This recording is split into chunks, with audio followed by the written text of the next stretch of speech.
Hello and welcome back to The Drag Detective. Last week we talked about the most obvious challenge wins from regular seasons. This week we're going to talk about the most obvious wins from All-Star seasons. So we're going to include US All-Stars, UK versus the world, and Canada versus the world. So we have a lot to talk about. Let's dive right in. The first one I want to talk about is more of like I guess it has to be here, because it's one of the weirdest challenges in Drag Race history. Maybe I should do a video on like the weirdest challenges. This would be at the top. This is the Queens Behaving Badly challenge from All Stars 1, where they had to like do dares on the streets. I think this is a riff on like Billy on the Street, and like ridiculousness was like super popular at the time. So I think they were kind of like trying to pull from that, but this has nothing to do with drag or Drag Race. Like, this is just drag queens acting insane on the streets, like asking people for money and jumping into garbage and like insane stuff. And basically like the crazier stuff you would do, the more points you would get. And then whoever had the most points at the end would win the challenge. Thus, it's easy to determine who wins the challenge. It's just who has the most points. And that was Chad and Chanel. This was actually the first challenge that they won on this season, and they won everything else after. And this was the challenge that sent home Manila and Latrice, which is, like, I hate this timeline. I absolutely hate this timeline. And I low-key feel like if this was just, like, you know, a Drag Race style challenge, that Manila and Latrice probably would have been in the top 4 along with Chad and Chanel, and it would have been an iconic moment. Who knows who would have won? But instead, we got this challenge, which I guess it's obvious who wins because it was clear who got the most points. But we can move on to Season 2 of All Stars, which has one of my favorite performances of all time from any Drag Race season ever. And I think the reason it's obvious is not only it's instantly iconic, but it comes from a queen who walked into the room very underestimated by her fellow queens. So just like if you know how storyline works, it's clear she's going to win and she's going to prove everyone wrong, and it's going to be an iconic moment. And the person I'm talking about is Tatiana with the Same Parts talent show. This was something that people talked about for years and years and years. It was constantly being memed. Katya was literally touring with this for years, probably more than Tatiana even did. It's just one of those like moments that made All Stars 2 from the jump that girl. Because you have Tatiana from season 2. She was underestimated on her original season, and when she walked in and there were so many powerhouses of the show, they were kind of like, let's see what this girl can do. And what did she do? The Same Parts, which she came up with last minute. This has been like narrated by her multiple times where her original plan fell through or something like that. And this was like a jokey thing that she had written with a friend a long time ago. And she was like, let me just do this. Let's wing it. Let's see what happens. And it was history. Now, obviously, she doesn't win the episode because Roxy Andrews beats her in the lip sync. But we're considering top 2 as wins. Like, it shows on the track record that, like, they both won the challenge, whatever. If there's one performance from this episode that people are going to remember for, you know, until the end of time, if there's one thing that's going to survive the apocalypse, it's Tatiana's Same Parts performance. And, you know, I guess, like, obvious is kind of, like, different per episode. Like, sometimes it's obvious because only one person stood out and everyone else flopped. Sometimes it's obvious because it's just that good. Sometimes it's obvious because the storyline is telling you. I feel like this is obvious because of both storyline and just how good this was. There were definitely other great performances at this talent show. I think Detox's Supersonic is underrated, if I'm being so honest. Alaska did great. Katya did fine. Alyssa did fine. But Tatiana was the standout of this episode. and will be remembered as the winner of this episode, I think. We're going to skip to All Stars 3, where we have another talent show to talk about. And it's another it's the same thing, where there were other talents in this episode that were great.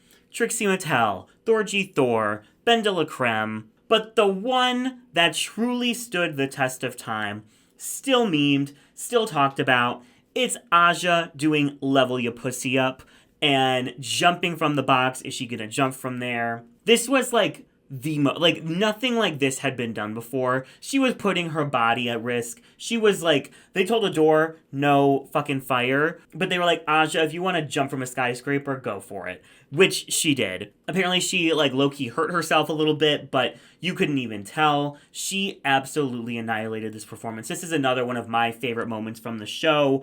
Aja's one of my favorite queens from this show. And once you saw that performance, there was no possible way that she would not have been in the top 2. And again, unfortunately, she doesn't win this episode, but she did get into that top 2 lip sync, and it was clear as day that that was going to happen. And I'm so excited for more Aja. So, love her. Let's talk about another challenge from All Stars 3. It is the Snatch Game. This was a Snatch Game. I think that a lot of people didn't do great, especially people you were expecting to do great, like Trixie. But someone who did do great was Ben de la Creme. No shocker. She does Paul Lynde, and I feel about this performance how people feel about Jinx's Judy Garland performance. This is my favorite Snatch Game of all time. I love that Paul Lynde finally was done. She did a male character.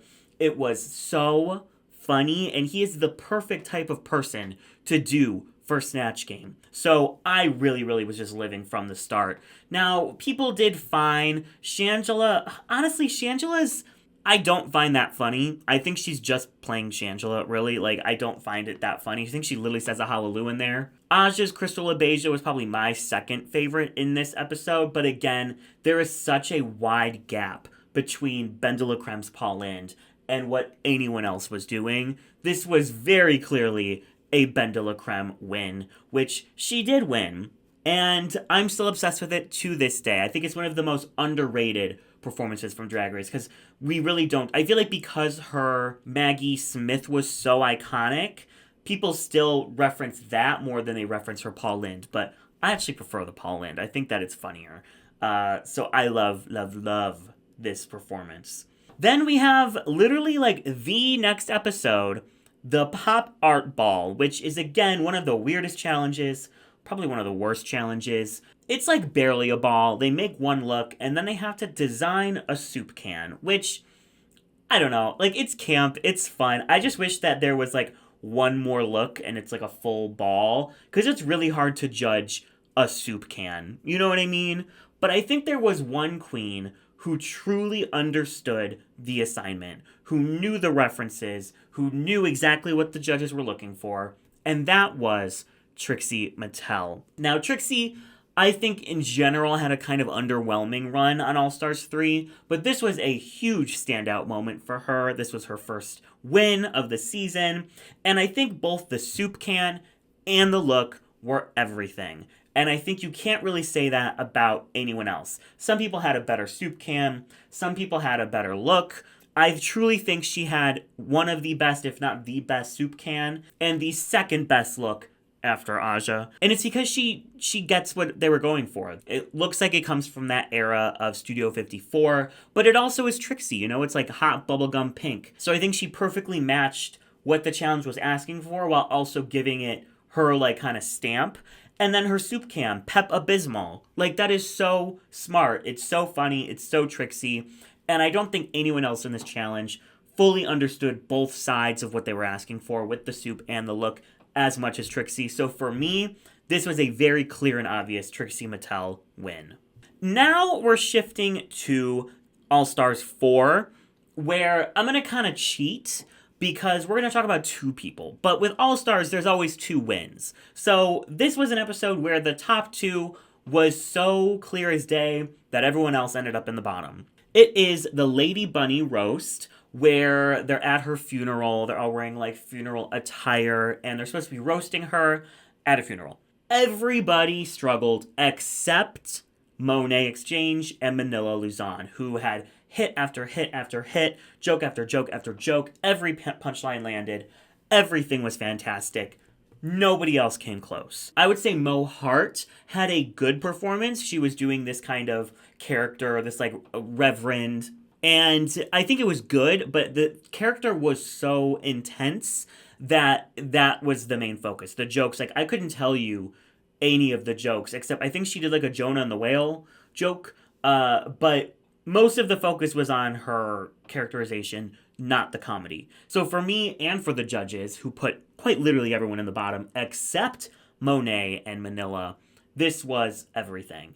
And obviously then they justify doing the first ever Lollapalooza where they had the eliminated queens come back to fight for a spot back into the competition against the bottom four from this episode. So like it just kind of like worked out a little bit too perfectly. Like I think if they didn't need to like justify Lollapalooza, like Mo would have been safe or like in the top and then everyone else would be in the bottom, whatever. But like still top two, clear as day. They both ate.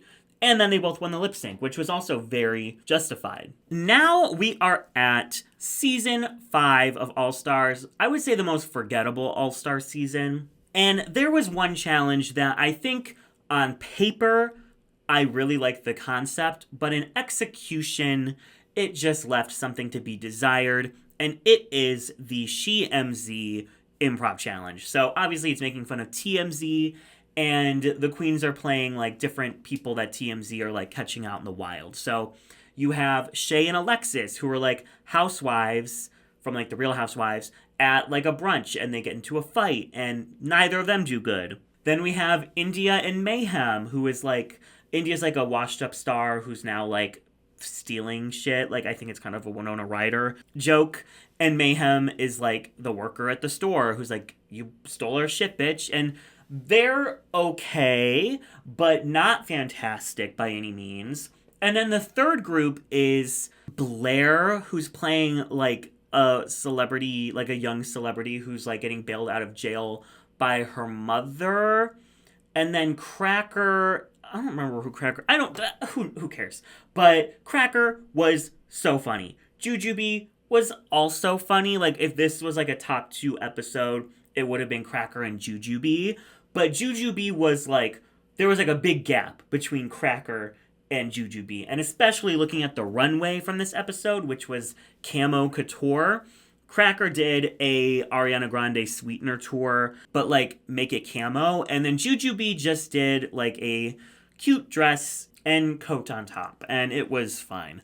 But Cracker's was really, really cute. So like that just even further solidified that Cracker was winning this episode. I think truly like Cracker, Jujubee, and Mayhem were the only ones I think that did well. But Cracker was the only one that did great. So this was a very clear win for Cracker and her first one of the season. Next, we're going to jump to All Stars 7, which is, of course, the winter season.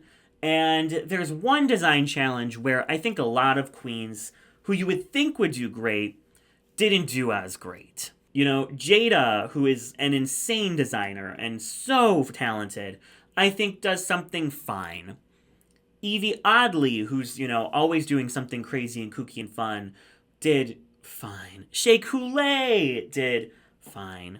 But there was one queen who made one of my favorite looks ever created on this show, and that is Trinity the Tuck, they had to make looks based off of like RuPaul promo looks from like previous seasons of Drag Race, and she created this iconic, stunning, gorgeous gown that has so much detail and so much going on that it's almost unbelievable that she made it in like 48 hours or whatever. And like I said, other people did well, but this was the only like knocked it out of the park moment from this episode. Even like Raja. I forgot about Raja. She got so stoned that she literally made this. Which, like, I love because it's camp, but, like, it's not going to win the challenge. No, Trinity was the one. And I would argue both of her looks from the season that she made there are in the top 5 or 10 best design challenge looks of all time. She is an incredible designer, an incredible seamstress, and I feel like we don't give her enough credit for that. Because I love this so much. We're jumping to the next season, which is All Stars 8, and we have 2 to talk about. So the first one is the makeover episode, which only has 3 queens in it. So there's only 3 people competing, and they are making over older women, I think. Lesbians? They're making over lesbians, yes. I had to look it up because this season I tried to remove from my memory. They're making over lesbians. And these were kind of like, the women weren't, it didn't seem like they were thrilled, low-key. Like, they were very hesitant. They were very nervous. So I think a lot of queens had to kind of change their original concept. I know that Jimbo did not use the original concept that she had for this makeover. And what you end up with are 2 very safe looks where there's nothing wrong with them, but they're not particularly memorable. They're kind of just like dresses, like, and bodysuits. Like what you would wear when you're like hosting a drag show. You know what I mean? Like, you're not even doing a number. You're just hosting for the night. So like, you're not about to put on anything crazy. And then you have Candy Muse, who actually wears something super cute. It's giving mod. It's giving like little 60s cute latex number, and it is super cute. And compared to the other 2, who I remember what they're wearing because I looked it up today, but previously I knew it was boring and that's it.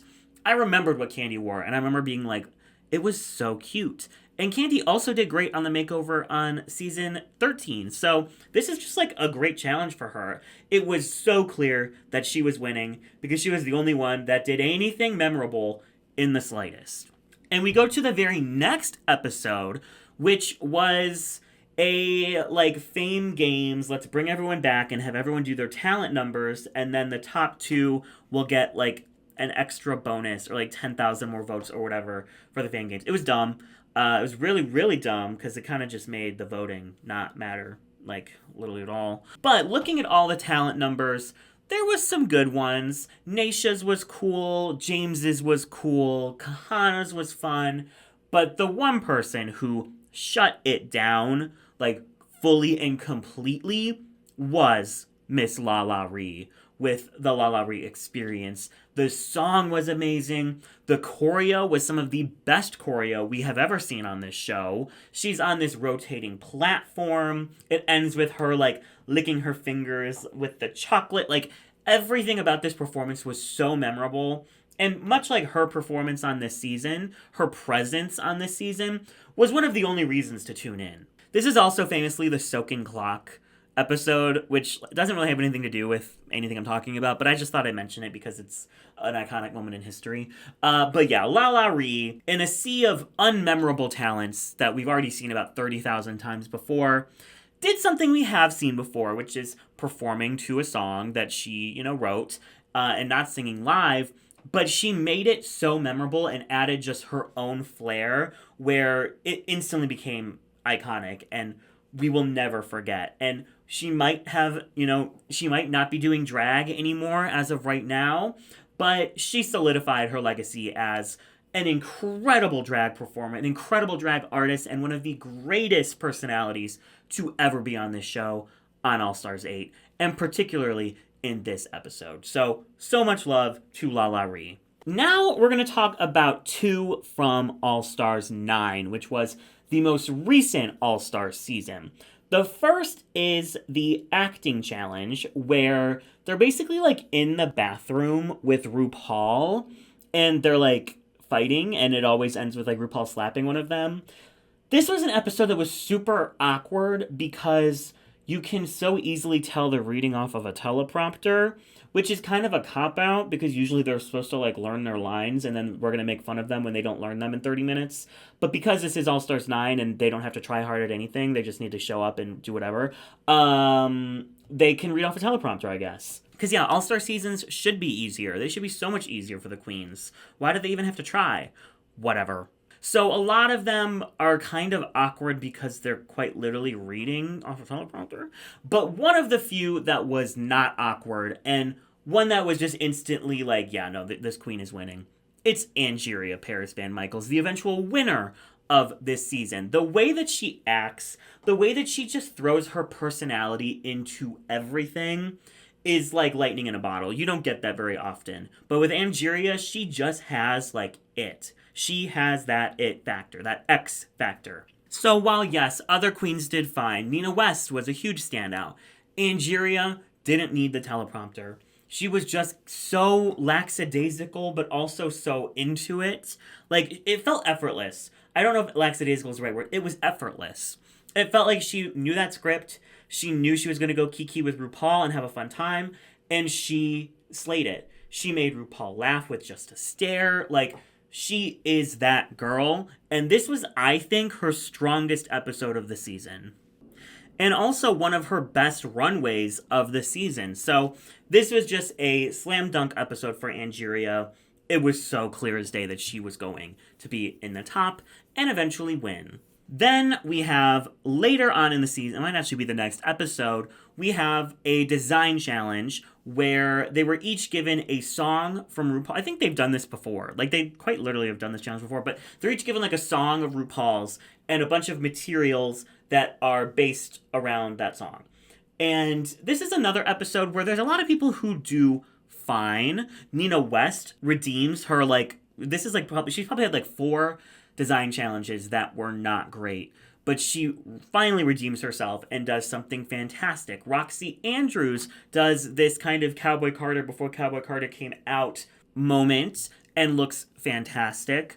But the only person who I think truly like dropped the jaws, fed the children, and was so clearly going to be in that top was Plastique Tiara. She got the song Star Baby, and she does this like jewel stoned encrusted star bodice with this huge star train. I mean, kind of like Trinity the Tuck. Like, anytime you ask Plastique to make something on Drag Race, she's going to blow your mind, and that was evident all over All Stars 9. And that's with there being, you know, amazing seamstresses there like Roxy Andrews, like Gottmik.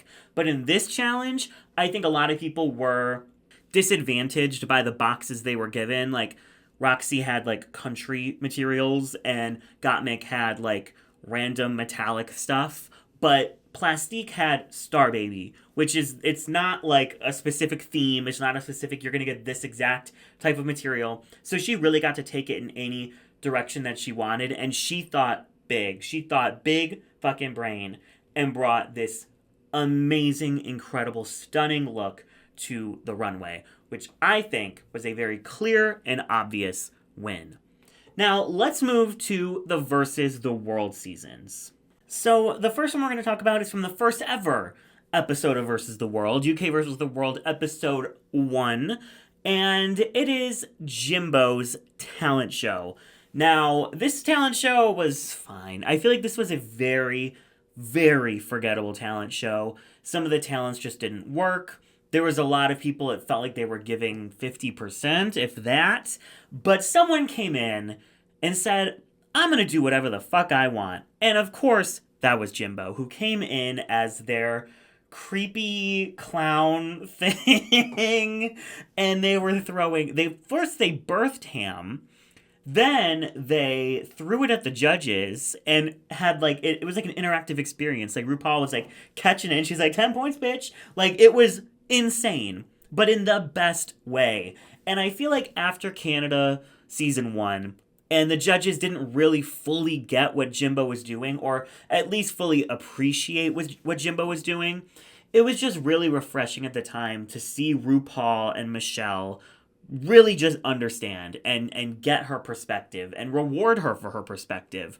And you know what? Hell yeah. I loved this. It was so insane. Her runway look was fantastic. This was so clearly a Jimbo moment. And despite her losing the lip sync, because of course that's what Jimbo does, I feel like of all of the talents of this episode, hers is the one that is truly the most memorable. Also, I want to highlight the Snatch Game from this episode. This was another, I don't know, one of the main reasons I don't like this season is because I feel like a lot of people were phoning it in. And that was really prevalent in the Snatch Game, which was not great. People like Jujubee, who'd done, incredible in previous seasons, didn't do great. Frontrunners like Pangina didn't do great. But you know who did do great? Bag of fucking chips. She did Kathy Bates as Annie Wilkes from Misery. And this is kind of like how people really hype up Ben de la Creme's Maggie Smith, but don't really talk much about her Paul Lind. I feel like that's what happened with Bag of Chips, because everyone talks about her Margaret Thatcher, but people do not talk about her Annie Wilkes enough. It was so good. Hey, Paul, not the fornication, every moment of this Snatch Game was brilliant, and it is one of my favorite Snatch Games of all time. And in a Snatch Game where other people were just not doing well, there was a lot of flops across the board. This was so clearly the standout of the episode. Moving to UK versus the World Season 2. This one, I think it might be a little bit contested, only because there is another queen who did fantastic. But I think that from the moment this specific challenge was presented to the queens, there was one queen who knew exactly what they were asking for and led her team to victory and the win. And that is Scarlet Envy in the Drag Race World Challenge. This is the best Scarlet Envy episode on Drag Race, period. Of all 3 seasons she was on, this is where she truly was in her bag. This challenge, I think it was hard. There was a lot of ESL queens on the season who were struggling a bit. It was kind of unclear what they were asking for, because it was show off your country, but also it's an infomercial, but also make it funny. There was just a lot of confusing pieces, and I think a lot of queens did very, very badly in this challenge. But Scarlet Envy knew exactly what was necessary and made sure that her commercial with her team was structured in the exact way it needed to be. She was so good in her part. I will say her runway was not good, but it was just so clear that when everyone else was struggling to even figure out what to do with this challenge, she hit the nail on the head. So for me, this was a very clear, obvious Scarlet Envy win. And Tia also did great. But even factoring in the lip sync, this was Scarlet Envy's best lip sync on the show ever. This was the Scarlet Envy episode of Drag Race. And I think that's also why I want to include it, because it was just everything that she'd been working towards in her first few seasons, it all came together in this episode. Also, quickly want to mention in the 6 Rusical, I think they called it 7. Again, another challenge where a lot of people were just kind of There were some people that did well. I think Hannah Conda did well. I think Scarlet Envy did well. But Marina Summers shut it down. Was not close. Everyone else was miles behind her. She did incredible in this episode. And the last one I want to talk about is an interesting case because it is a very clear win for someone who didn't actually win the challenge in the end.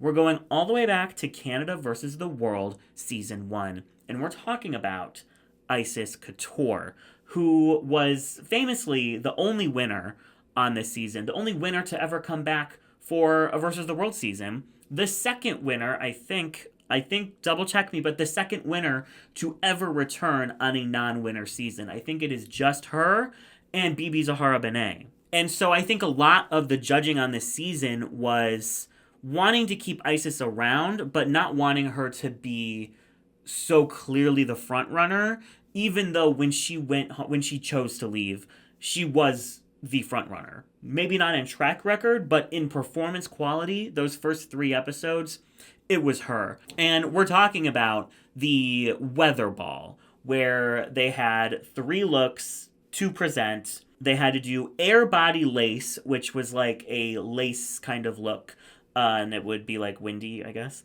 They had to do an Arctic Foxy Lady look, and then a Caught in the Rain couture look, which they had to make themselves. Now, the two queens that won this episode, Victoria Scone and Silky Nama Ganache, I think they both did great.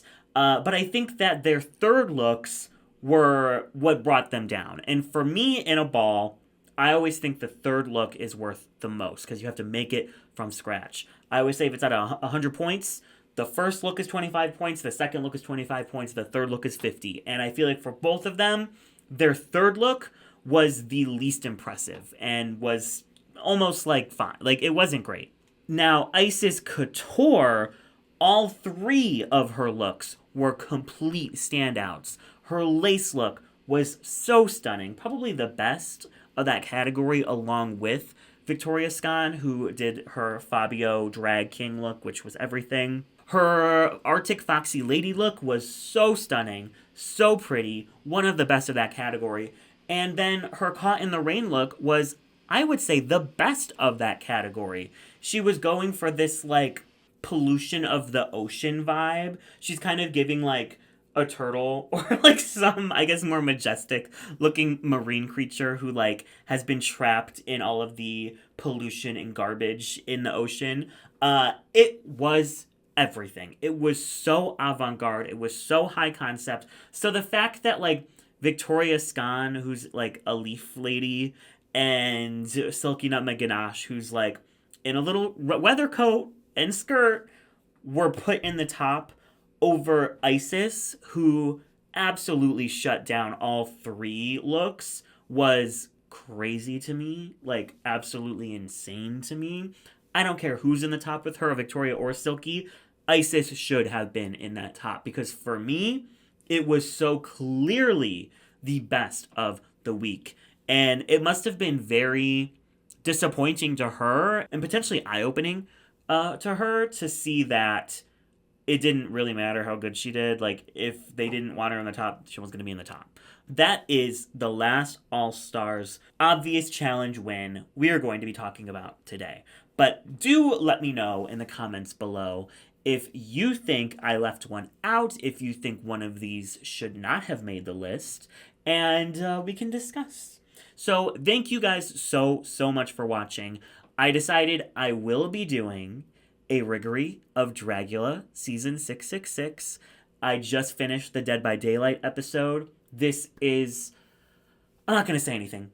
I have such conflicted feelings on this season, but I would say it's more positive than negative. But we can get into all of that in a Dragula video coming very soon. So we're going to be... This December is going to be like boom, boom, boom, boom, boom. We're going to have Riggery of UK6, Riggery of Dragula 666, maybe some year-end shit. I'm really excited to get started on all of that and finish out 2024 on a high, because for so much of it, it was a low. But make sure that you are subscribed to the channel. Follow me on all of my social medias that are linked down below, specifically my Instagram, because I'm constantly posting stuff on my story. Also, what are we doing about this blue sky? Like, I've been off Twitter since August, I think, but, like, there was constantly all of these other apps we're going to try. Oh, we're going to do Threads. Oh, we're going to do this. Are we, like, actually doing blue sky? Because I am so sick of downloading apps, and then, like, 2 weeks later, no one cares anymore. Should I download blue sky? Be honest with me. If we're really doing it, I'll get on it. Because Twitter is a hellscape, and I want nothing to do with it. Also, make sure that you are following mine and Bootsy's drag competition show, Drag Duel. We are 6 episodes in, halfway through the season, so now's the perfect time to binge watch, catch up, and get into it before we get into this endgame, which gets crazy. So, thank you all so much for watching. If you are American, I hope you have a wonderful Thanksgiving. I know that I'm thankful for all of you. So thank you all so much for watching, and I will catch you all in the next one.